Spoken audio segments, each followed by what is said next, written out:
If you knew me before, you wouldn't even look my way. If I had the nerve to speak, you wouldn't hear what I say. Time has come and gone so fast, we're not who we used to be. And we're recording. And we go 5, 4, 3. And welcome back to Sullivan Unheard. Let me do that again. Forgot the S. And welcome back to Sullivan's Unheard Voices. I'm here with Loren. Loren, thank you so much for joining me today. Great. So when I met you the first time, it was here at Judd's. Yeah. And you have this look about you that at first impression is very intimidating. Right? But Wow. the minute you open your mouth and speak, you know that you're just this really cool, nice dude. And you have been so welcoming and warm to everybody who comes through this door that I just wanted to say how much I cherish that I've known you. Great. And at that time, it was a lot of new people were coming in. And when I met you and everything, you know, I immediately could, when you opened your mouth, I could pretty much tell what kind of person you were, you know, very kind and pretty smart. I appreciate that. And the reason I wanted to talk to you today is because you and I were talking one evening, and you were telling me about your experience with going to jail or prison for marijuana. And I thought I really want to hear that story and other people to hear that story, because it's got to be strange with it being legal now. Oh, man. And how much it really kind of fucked up your life at that time. Oh, man. Just the first conviction for it in the probably late 60s, you could buy a 4-finger bag of Mexican marijuana and for $10. So that's how I bought it. And in the town of Corona, pretty much where I grew up, you couldn't have a roach clip exposed like on a rearview mirror type of stuff, you know, or even have one on you. You'd wind up going downtown and they'd pretty much just tell you what's going to happen if you ever do it again, kind of the warning. And the thing was, in my case, I tried not to be obvious because it was so illegal that one night I got pulled over and I had a $10 bag of weed on me in Corona and wound up in jail. And it's kind of funny because at the time when to go up and get, and first time you go in front of the judge, there's about 6 of us handcuffed together. And I was the last guy on the handcuffs. And I was fooling around with my friend that got busted also. I said, Omer, I'm getting out of here. And I took that handcuff off and he thought I was going to jump over the bushes. Anyway, for come sentencing day, and I had long hair like I've got now. And that judge, I seen a lot of people go to prison, jail every day or at that time. And that judge waited till everybody was gone except the bailiff and the lady that does the typing stuff. And he called me up in front and said, I'm sentencing you 5 to life, first conviction, for a $10 bag of weed. 5 to life. 5 to life. For $10 worth of weed. Yeah, that's how bad it was in Corona at that time. And so, and he scared the living shit out of me. And he said, but seeing that it's your first offense, I'll suspend the sentence and give you 90 days in Riverside County Jail. And that's where I spent 90 days. Well, then I got attacked by 2 guys, and I wound up almost killing the one guy that started the fight. And they gave me 90 days just for being in a fight. So that was 180 days now. And so after about 2 months, I got out. Somebody stole my shoes. I was barefooted. Had to walk 15 miles barefooted. But within about 6 months, I used to take my $10 bag I was still buying and take it out in the country and hide it in an old tree stump or something, you know. Well, the cops started following me and I didn't know it. Ah. So within 6 months, I got busted for another $10 bag of weed. Two of the same arresting officers that we liked each other. They were just good cops, you know. And I went in front of the same judge again, and he gave me 5 to life second conviction. And he waited till he waited till there was nobody in the court, literally. And he gave me my sentence. And then he took that sentence away and gave me 90 days in Riverside County Jail. So then I went to Riverside County Jail for that 90 days. And during that time, I got a job, a trustee job, and I got to go to Palm Springs every other day to deliver welfare stuff to the places. And it took about a week to write a letter. And I didn't know anything about putting anything up my rear end or nothing, but I got an envelope, a pencil, and a stamp. And when I got to Palm Springs, there was a driver. Palm Springs, every other day we'd park right in front of the mailboxes. I could just open my window and I'd mail this letter. And so 9:30 that night, they called me down to the booking desk. I was in a 5-story building. Called me down and threw that letter in my face. And they said, and we even know Homer, so we're going to seal it back up and send it to Homer. And I was telling him I wanted him to stash some stuff for me and at the welfare office in Corona. And it was a perfect, I would have gotten away with it, but they busted me for smuggling and gave me 90 days more. So I spent 1 year in jail for two $10 bags of weed in 1968. That's how bad it was. And then I moved up here about 50 years ago, and I never thought I'd see the day when they legalized it, and I couldn't believe it. I actually got a marijuana card, medical, and grew my own, and I even had ICE come to my house to raid me. They even had a portable burner that burns your stash, and they tried busting me, but I had 3 cards, legal cards, and they even complimented me on how nice the plants were. And so I didn't get in any trouble or anything like that. So it's just totally unweird. So how much did that conviction and that time in jail impact you when you got out? Was it hard for you to like find employment because you went to jail because of weed, or? No, I started out being a carpenter, and I'm a retired carpenter, but I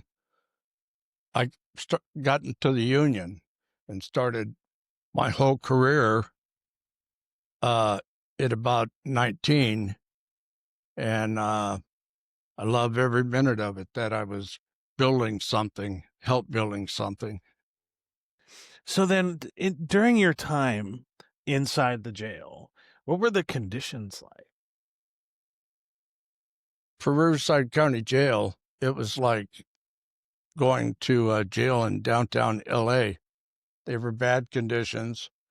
There was about 35 guys in each area that we lived in. It had the bathroom, showers, and the dining and everything. And I've never been prejudiced, and we even allowed blacks, browns, anybody was in that 35 people in that cell. And so everybody got along fine until I wound up in that fight, which I didn't start. And it was just the guy wanted my bunk. And so anyway, it just added time to my time, you know, and I look back on it. I wouldn't say I had a good time, but I kind of had a good time. I respect that. I respect that. Do they have solitary confinement in jail? Oh yeah, yeah.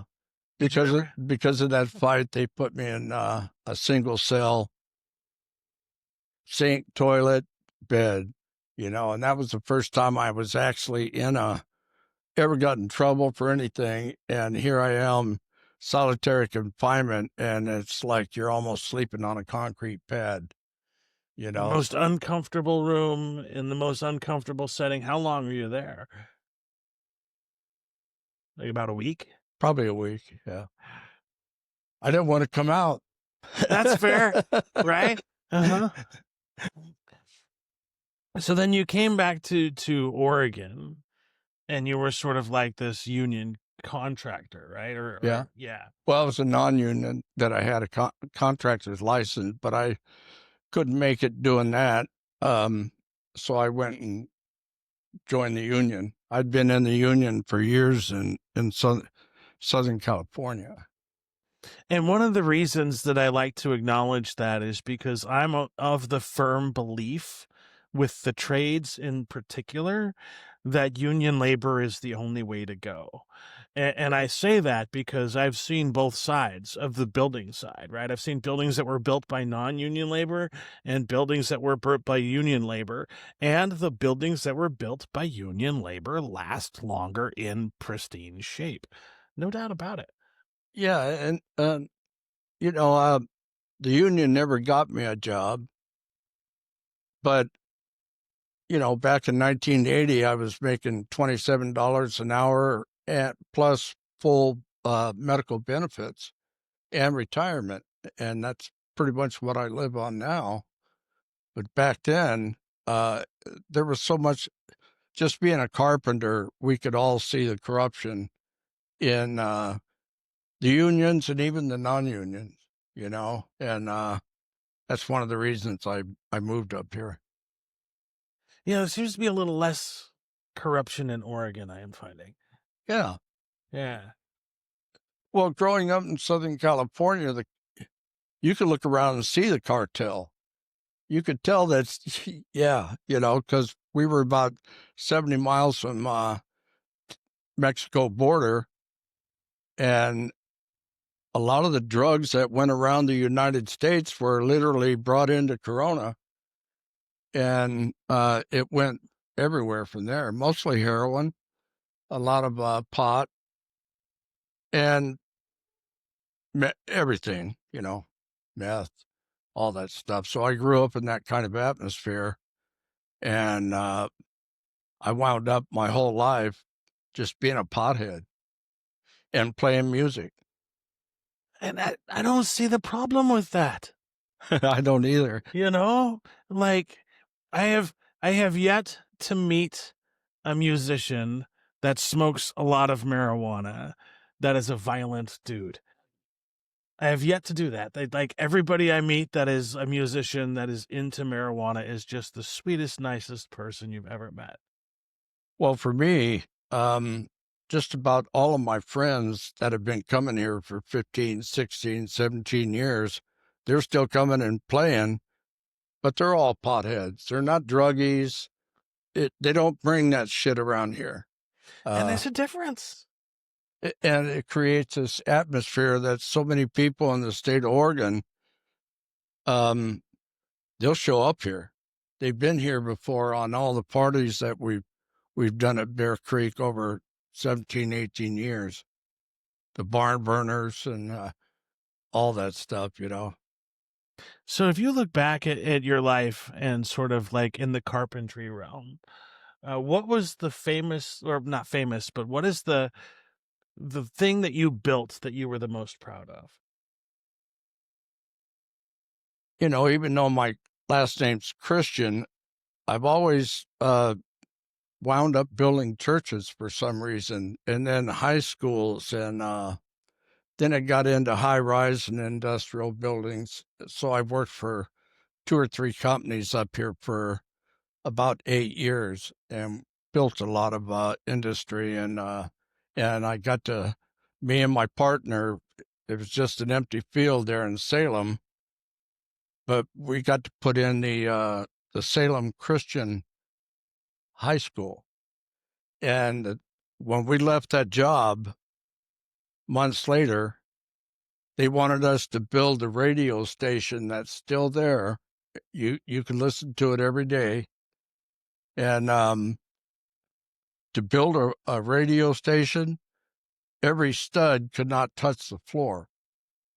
Every rafter couldn't be attached to the building to make it soundproof and the radio station. And they put it's a pretty good sized radio station, but it's still there. But at churches, That's fascinating. high schools, we built a lot of high schools and stuff. And so I just loved every minute of it. And for somebody to start as a carpenter and did nothing else his whole life and made good money at it, learned a lot. And one of the things that I love about that is just how many lives have been touched by that. Oh, yeah. That's part of what I love, is knowing that when I leave here, kids are going to come here, families are going to come here, and they're going to praise the Lord, and so even the last home I helped build, which I laid out myself, was $9.5 million in South Salem on a private lake. But when I walked away from, and this was $9.5 million 2-bedroom house. And it was so fancy and nice and everything. So when I walked away from it, you could pull the boats up to the dock that I built and everything else. And I love walking away from that kind of stuff. Love it. And so with that house in particular, was that something that you had to, because I'm assuming you helped design it, right?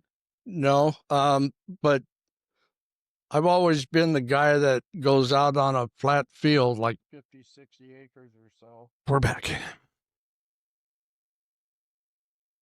All right, and we're back, folks. We got a little bit of a technical difficulty, which happens from time to time. So we were just talking about the difference between like the American sort of infrastructure that we have and how blessed we are compared to some of the other places. It's the best probably in the world, because they don't tell you that you're sitting on fault lines, or they'll tell you, but in 100 years, we haven't had more than a 1.6 or something lightweight, but now they're building massive hotels, high rises. Just in the Salem Hospital, I was able to help build Building 6, and that was the first addition to the new Salem Hospital. And I watched them building a parking structure where the emergency room is now, plant, whatever that one is. But that building, as they were building it, it became so heavy, it sank before they got done with it. It sank 7 inches. And I'm only about 100 feet away building a new building. And so they literally had to tear that parking structure down and put in the new emergency wing, so I got to help build some of the Salem Hospital, but they discovered also that their codes for compaction, they didn't live up to it. And so they already didn't do what they were supposed to, and it literally 7 inches within 3-4 months. That's a lot. You said compaction, and some people listening might not know what that is. Well, you go down to hard rock or bedrock with your excavation, and then you come in and you fill that with concrete or rocks, bigger stuff, and then you come in on the top with like 3/4 minus. But that compaction, like this area here that I'm living around, it's in the lowest part of the area, and you're already in a water flood zone. So when you're allowed to put a double wide or a house there, it's got to be the foundation and the stem wall. It's got to be 2 feet or more off the ground. So now the house that is 3 feet off the ground, and you can actually see it and go, why'd they do that? You know, that compaction is the most important. And a lot of people, a lot of builders, contractors, they think they're down at bedrock. But they wind up, those houses are so nice and big that within the first year, there's cracks in the concrete on every house. And I guess it creates an industry for a company to come back and caulk all the cracks just to, you know. Is that because they changed the kind of concrete they used? Yeah, there's different types now. I've poured a lot of concrete slabs and pole barns and stuff, and it's got fiberglass shavings in it. And I kind of forget what they call it, but it's twice as strong.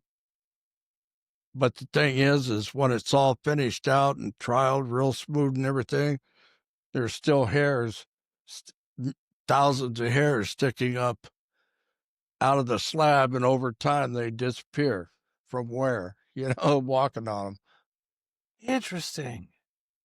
And plus that concrete, you could serve it cold, sloppy, almost like water, or you could make it hard and dry. So you look at the weather and it looks like it's going to rain. Well, let's make our concrete a little harder, and it goes off quicker. So, if you poured that same thing on a rainy day or cloudy day and it looks like water, you're going to be there 2 or 3 days waiting for it to set up. Mm-hmm. And because that always made me curious, right? Because I know some builders refuse to pour concrete in the winter, and I see other builders like the one that I near where I live now, where they're pouring concrete in a deluge. For the last 25 years, I've poured in the rain. When I moved back up here and got the union, and most buildings were in Portland, it was like, growing up in Southern California and then coming up here and what the hell's all this rain, And so I just learned to live with it because I make really good money at doing it. And so I didn't mind driving every day to Portland, other than my pickup took a lot of gas. Yeah. Costs a lot of money just to get there and back. And then as you're building the house itself, right? Because another thing that I've always been curious about is when they use the fiber board or the wafer board. That goes underneath the siding. And I see when it's left out in the rain. Terrible stuff. Why did we transition to that over just like regular plywood? Because, when you're making lumber at the mills like up the canyon, those people have got shavings and shavings and shavings. Well, then the paper companies started buying the shavings. So then there's another type of waste that they get from it. And now they use it practically everywhere. And as a carpenter, I worked with every home that I helped build. It was damn good plywood. There wasn't a wafer board, not even in the kit. After you put the floors in and everything in the kitchen, you put that particle board down and then put your tile or whatever you're gonna layman or whatever. And I just seen houses dissolving. It's terrible. Yeah, because I'm seeing some of them where they haven't gotten the wrap around it yet, and they're in that exposed rain, and then they just put the siding up over it. And and it always makes me nervous. It's like, what is going to happen? Well, they think that's this expensive tieback. It's a plastic seal that they cover the house in before they put the siding on. So it's going to be a vapor barrier and a protection from moisture. But when the inside walls aren't plywood, they're all particle board or wafer board, that stuff's very pliable. It moves. Yeah. The house moves, and so I believe in plywood. And that was always something that fascinated me too, because like I understand that plywood is more expensive. Yeah. At the same time, though, like, okay, so I've had 2 sheds in my life, right? The first shed I had was built entirely of plywood and siding. Yeah. And that thing was immovable. Yeah. That thing it just always stayed up. The second shed I had was built completely of that wafer board stuff. Yeah. And it leaked from the Oh, yeah. beginning, like it bent. Just the Like, it just moisture. deteriorated like right off the bat. And I'm like, why do we use that as the basis for all of our houses now? The contractors, they're giving you a picture of what your beautiful home's gonna look like. But then you walk away and come back and the house is done. Well, that contractor, every one of them, they went with the wafer board. They went with the particle board, that kind of stuff. And everything, the cabinets, everything inside the house was particle board that they put vinyl over. You know what I mean? Yeah. Gingerbread. And so, man, being a carpenter, and I built a lot of homes and all kinds of stuff, but I've watched even those contractors. They make so much money to begin with, but them contractors are all going to go the cheapest way possible to do what this building is supposed to be, And I've watched over the years with those seismic straps, because I had to put them in later, but I seen why they were being used. I mean, some of the seismic straps would take up the whole corner of a 5-story solid concrete building, and I'd have to put one in the corner. I'd have to put like 15, 16, 3/4 inch redheads. Those are big spikes that you put in there, and it's got a thread on the end, and you attach it to the wall.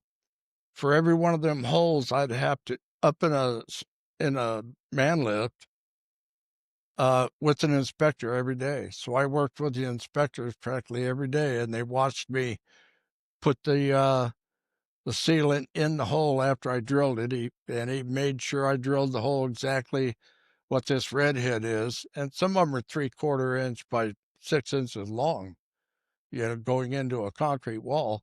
So dealing with inspectors most of my career, I seen a lot of corruption there too, because my uncle was the superintendent for about 40 years. He built a lot of the high rises in downtown LA itself. And being his nephew, I got to go to some of those big buildings and be around a lot of the big wigs that own the buildings, and they were, it was really corrupt. A lot of bribes, a lot of stuff went on out on the job when I'd be with those inspectors. I was the kind that would never bribe anybody or even do something wrong with putting those straps in or any of that, and so I learned how to do it right the first time. And I would imagine your work just showed for itself. Oh, yeah. That's what kept me on the job. Interesting.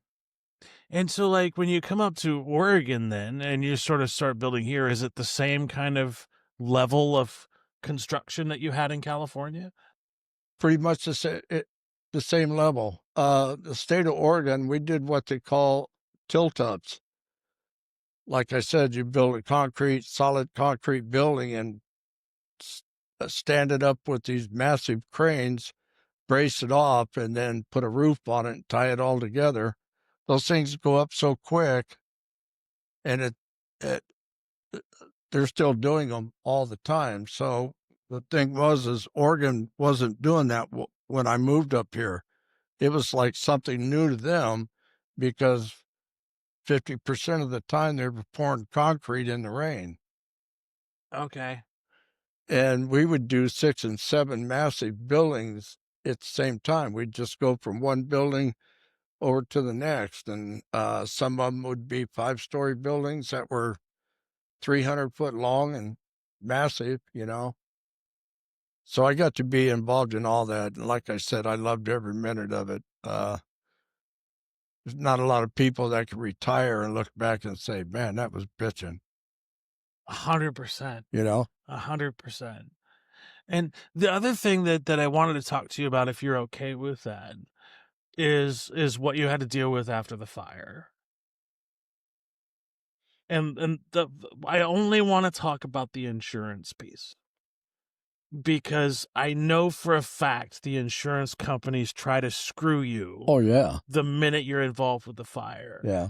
Did you know, like, right away that the insurance company was not going to be your friend after that happened? I had no insurance. Oh, Nikes. None at all. And I had a lot of nice things and built them all myself, you know.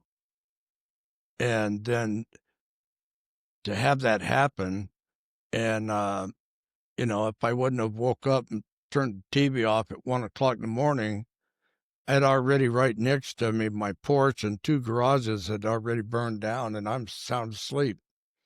So the next wall that was going to catch fire was my bedroom wall. I had a lot of ammunition and guns and stuff. And, you know, I had my pistol on the headboard next to me with like 5 clips.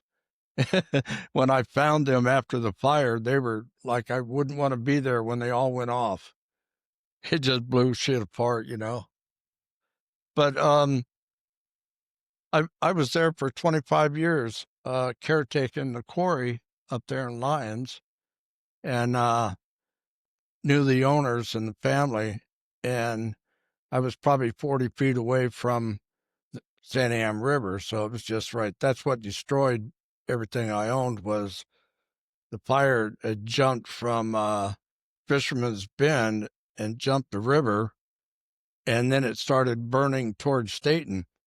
And I happened to be right there. So it came up on the cliffs, already burned the forest down, and then caught, there was probably 100 fir trees around my house.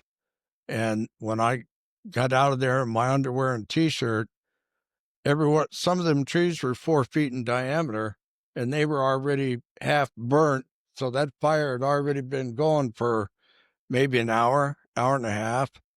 And if I wouldn't have got up to turn the TV off, I wouldn't be sitting here. I lost everything I had. Was there no, like, advance warning? No, or no, none. like, get ready, go? Or No, nothing. Damn. And I'm involved with a class action lawsuit. I've got 5 lawyers, and I didn't own the property that I was on. I was the caretaker that brought a really nice mobile home, double wide in, and I built a log cabin, and I had a recording studio, and I had 67 Malibu Super Sports and Thunderbirds and my tractor and all this stuff burnt to a crisp. You couldn't use nothing on them. And then afterwards, you know, Channel 12 News came out the next day. Stuff was still smoldering. And I said, yeah, I used to have in my bedroom, and I had a false wall that I put all my guns in. And I said, yeah, I used to have a false wall right here and my guns there. And I'm looking down going, I wonder what happened to them. And I looked down and they're laying on the ground. They're practically melted, you know. So yeah, that fire changed my life. But I've been on fire, I've been around fires for some reason most of my life. Been on fire, learned my lesson. Yeah. But, you know, to lose everything that you built yourself to create a home, and that be gone, within 24 hours. And no way of getting your, you can't get that stuff back. Oh, no. All those buildings that I helped build, all the churches, all the high schools I had pictures of, and I had 200 years of pictures from my families, a lot of Native Americans, and all that burned up. And I love to paint, oil paint, and so I had paintings all the way from back to high school in art class, and everything burned up. Like I said, I got out of there in my underwear and T-shirt. Now, when you got out of there in your underwear and T-shirt, were you able to like get into a car and like speed away, or were you just kind of stuck there and hoping you weren't like sort of sucked in with the fire? No, but everything around me for 300 acres was on fire, and so it was just a gravel road of getting out of that quarry, but it was almost 3/4 of a mile away. I was recovering from open heart surgery barefooted, and I barely made it to the gate before the fire consumed the area where the gate was. And so when I got up to the top of the hill, back road from Lyons to Mill City, nobody had stopped. They were all running from the fire from Mill City, so nobody'd pull over. Here I've got long hair, some Mill City tweaker or something, and I was just in my underwear and T-shirt, so I wouldn't even pull over, I would. But I seen a big power company truck come, and I just stepped out in front of him and forced him to kind of stop. And then I asked him, I said, look, my sister lives 3 miles away and you're going that way. Could I catch a ride? And he said, buddy, I can't help you. And and I said, I just need a ride to Lyons.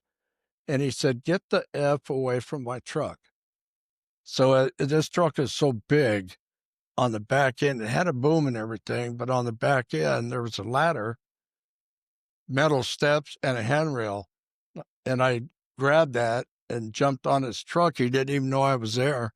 And when we got into Lyons, it was like hard to figure out how to stop this guy running from a fire doing about 40 miles an hour in a 25-mile zone.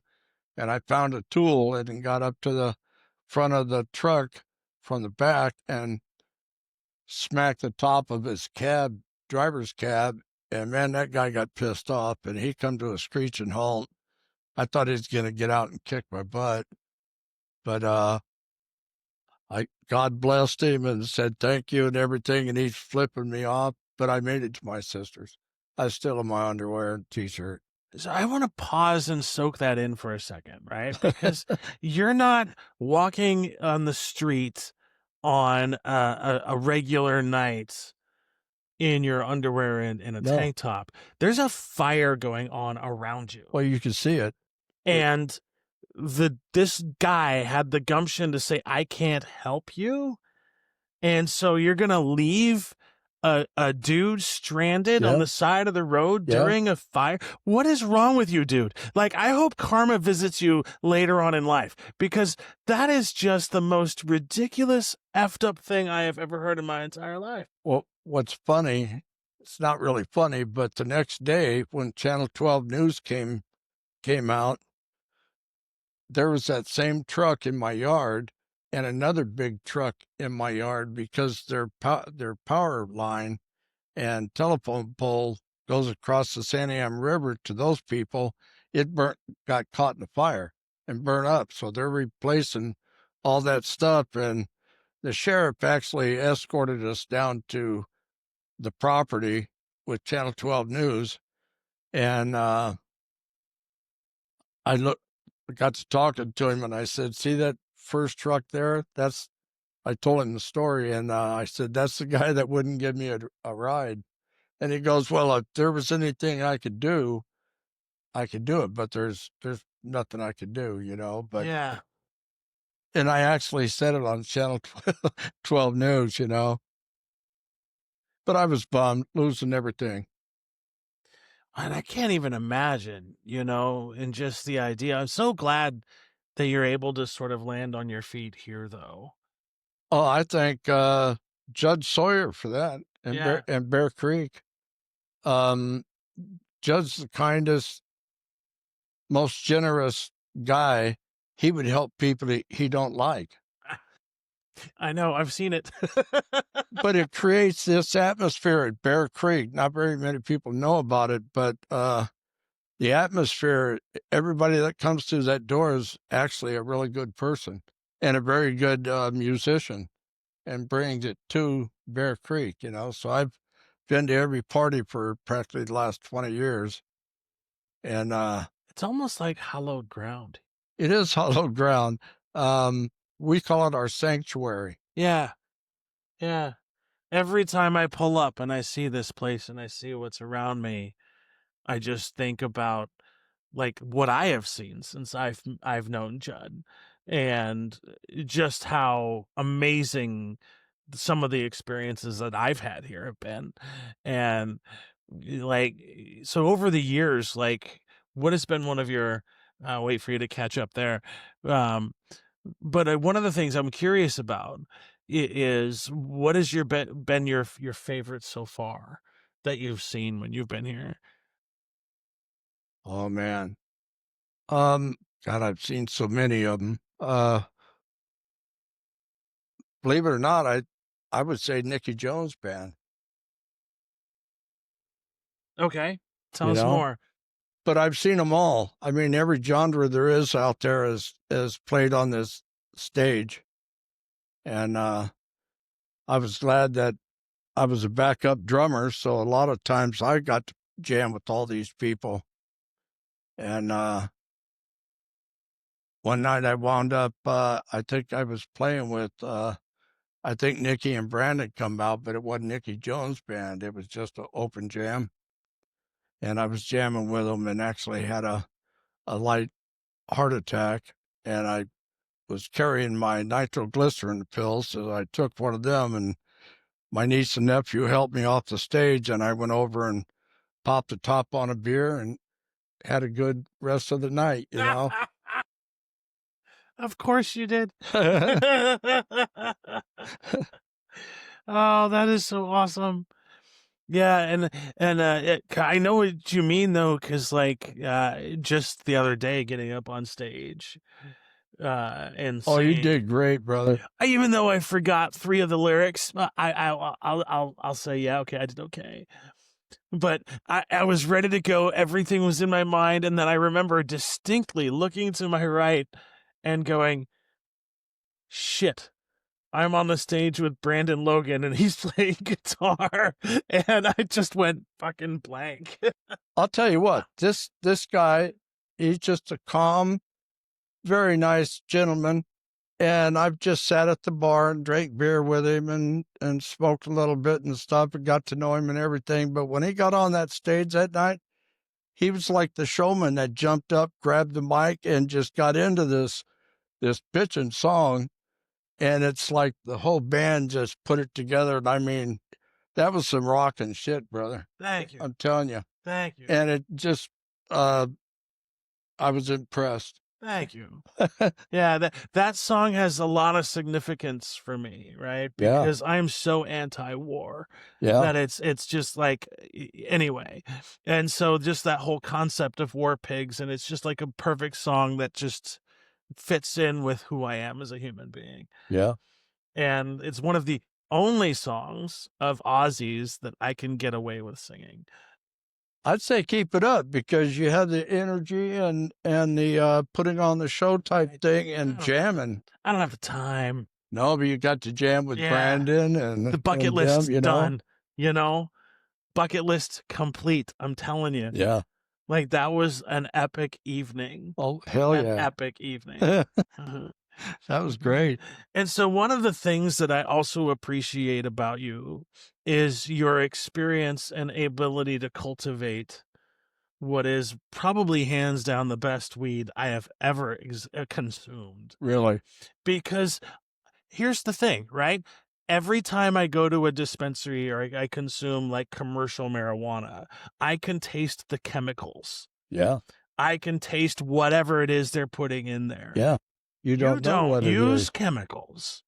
Hell Your no. shit is pure. Yeah. And oh my goodness. And plus I got this commercial keef machine. So I've still got a shitload, but I started filling up canning jars with just pure keef, which is really hash, And so the thing is my heart and everything else at 75, I'm starting to not smoke as much as I normally do. It raises my blood pressure, and I guess that's, so now I've got all this keef, and I've still got bags and bags of beautiful bud. I just, when my friends come here, I just say, hey, you guys need any pot? And then this big bag comes out, and I'm going, here, just take it, So, yeah, and the reason why it's such good weed is because this property that I'm living on at Bear Creek, it's at the bottom of Roller Coaster Hill. And you're from the top of the road to how deep this roller coaster is probably a good 150 feet. And so he lived at the bottom of it. So all this soil that's been coming down out of these hills, these farmlands, it's created the most fabulous soil.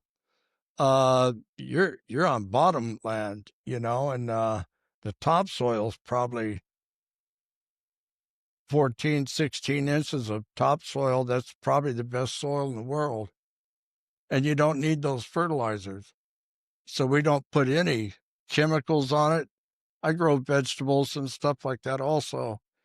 And we don't put nothing on it, but in the beginning, sometimes I'll buy up a bunch of fish, the whole fish, and before I'll dig the hole and put the fish in and then plant the plant. And so at the end of when they're budding out, they're picking up the fish, the nitrogen, not whatever it is. Yeah. And so that gives it the boost. And then I was using honey. And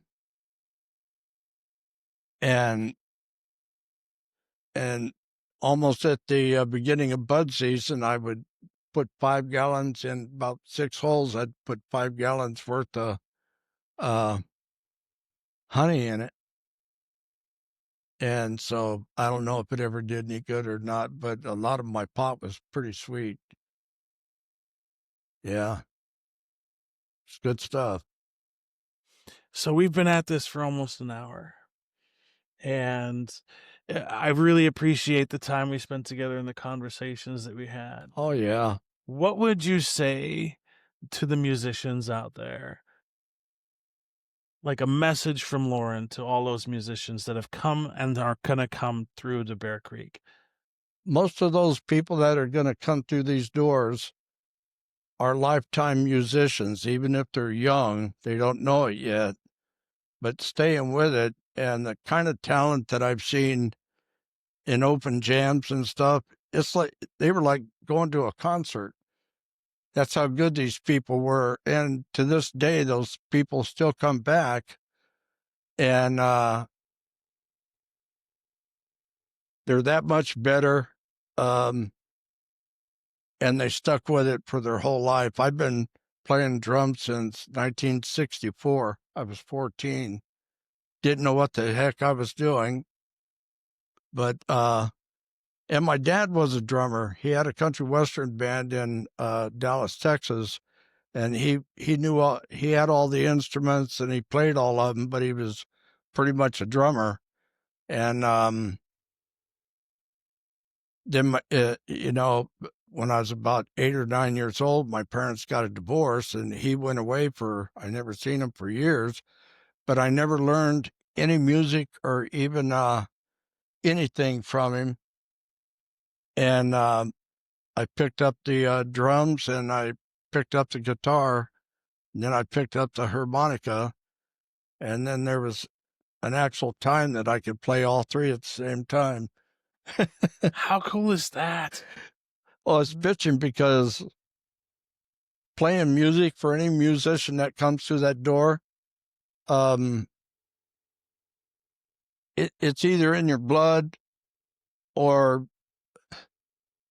I don't know how to explain it. It's a gift, and anybody that could play, whether they're good or not, don't ever give up because you're always going to get better. Even Jimi Hendrix was terrible when he started. Oh, hell, I see. Yeah, exactly. And not only that, in 1967 or 68, I went to Palm Springs Pop Festival, and Janis Joplin was brand spanking new.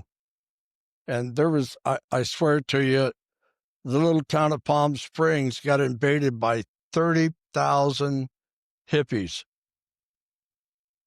And the cops didn't know what to do about it. You could walk down the street smoking a joint and they'd drive by and there was just so many people doing it. They haven't got that big a jail, you know? And so, but at the end of that, so I got to see Janis Joplin and a whole bunch of other, it was crazy. But at the end, there was only two ways out of Palm Springs. And the LAPD, San Bernardino PD, every cop, sheriff in 2 or 3 counties blocked those exits. So now they're checking every car for any drugs, anything like that. And back then, it was at the same time I was going to jail for a year for $20 worth of pot, you know, and so it was bad. And they had buses. Every LA County car they could spare was filling with busted hippies trying to leave Palm Springs.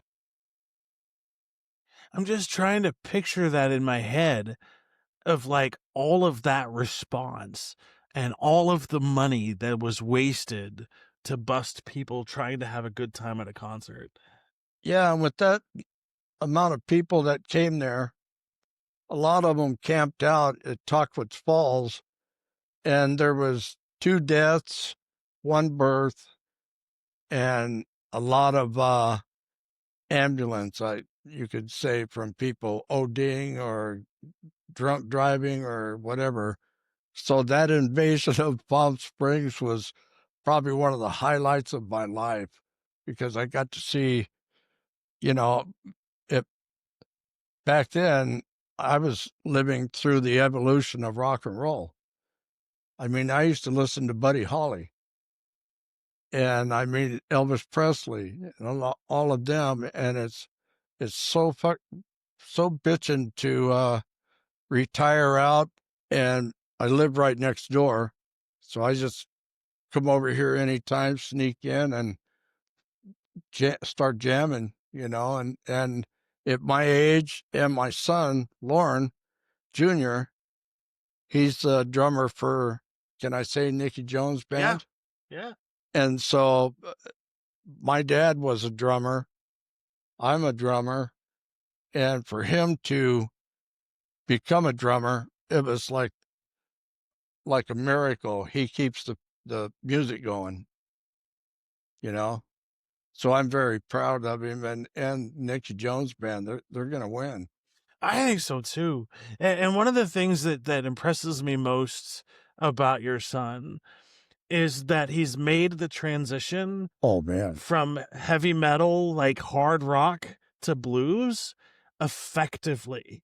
Like I have heard so many drummers who have tried to make that switch and just haven't been able to, because like I can imagine like you have this frantic pace, but then to scale everything back yeah. and to work on precision and timing, that dude's got it on point. I started him out with like Creedence Clearwater, at 9 years old, and he went along with the bass beat on the drums. Well, then all of a sudden I start out in the music room. I could hear him doing a double bass beat, and I'm going, what the hell's going on? And so I went down there, and he had some, the beginning of smash music or heavy metal type stuff, and I really didn't like that kind of music at the time. And so then when he came here years and years and years later, me and Judd joke about it. He came here with everything that they played, because you got a variety of, 1 minute you're playing country on an open jam night, and the next you're playing some rock and roll song. Well, all the people that come here could do all that and change and all that, but the drummer couldn't get away from that. Every song was with that double beat. And I've watched him progress over the last years, and he got away from that because there was so many different genres playing. A lot of it was just a single beat to it, And I remember being around with the music when every song was a single beat. There was no double beats. So when rock and roll really progressed, it brought on that double beat. And that's what creates certain genres, because now they're doing something nobody else is doing. And then you look at John Bonham and all these drummers, I love drumming, but after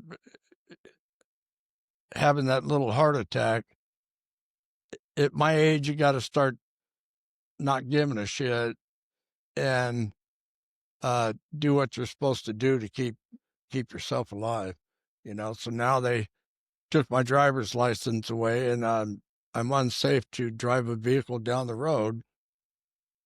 But I've still got a Harley Davidson trike, and my son's got a old shovel head, and neither one of us are riding because I'm afraid of losing my bike. Yeah, It's hell getting old, people. I'll tell you. that it is. Yeah. Yeah, my dad just turned 74. And he has the early stages of dementia. Oh man. And it can be challenging at times. Yeah, love him to death. He's when he's sober, he's an amazing guy. Sounds like my dad. Amazing guy, but he died of drunk, or died an alcoholic, had a heart attack, destroyed my family. So the whole music industry. I used to, in the 50s, I watched my dad with this country band. It was a country swing band, so you were almost forced to want to get out and dance. So it was a big dancing type thing, and but the thing was, he became an alcoholic and playing the honky tonks, and you never see him, and it just got old. And so, like I said, my parents divorced, but I look back and amazed that I never ever thought of playing any kind of instrument in my life. Never learned. My dad could play any instrument and be good at it, and he was a singer and a songwriter, but I never learned. I only picked up the tempo from watching him years of the band playing, and I'm sitting there as a little kid, 3 or 4 or 5 years old, and my foot's tapping. So now I'm learning the tempo, and so it kind of came natural. And then I got a set of drums, and my mom was tired of me banging on her kitchen counter tiles with the butter knives, and so I got a set of drums and taught myself, and then I started teaching myself the guitar, and then always wanted to play a blues harp, so I got a harmonica, and pretty soon I sounded like Bob Dylan, Did you ever form a band? We had garage bands, and that, you wouldn't believe it. We started out with 4 people in a garage in probably 64, 65. And these people were good kids. We were all kids. And I played drums with them for about a year, and then my life changed, and I was going a different direction. And then like 25, 30, 40 years later, I'm remarrying them, and I hired the same band, the garage band, to play at this beautiful outdoor wedding. And she sounded a lot like Bobby, what's her name? Bobby McGee. She sounded a lot like that. And during the middle of playing, and everybody's out there dancing, and they took a break, and she said to the drummer, "Go take a break." And she called me out. And shit, I hadn't played drums with them or nothing, you know. And I went up, and I think we played 3 or 4 songs, and never missed a lick. And it was like I knew the songs they were playing, you know. Turned out great. So they got video of that. And yeah, Big Bobby. Well, Loren, I think we're going to wrap this up. Okay, brother. Had a good time. This was great. Yeah. I really appreciate it. And I'll end the podcast the way I always end the podcast. Folks, be kind. We all live on the same planet. We share the same air, and this world would just be a much better place if we treated everybody with dignity and respect. Loren, thank you so much. Thank you. Can I say God bless? Yeah, of course you can. God bless. You can say whatever you want to close, my friend. There you go. You're the best.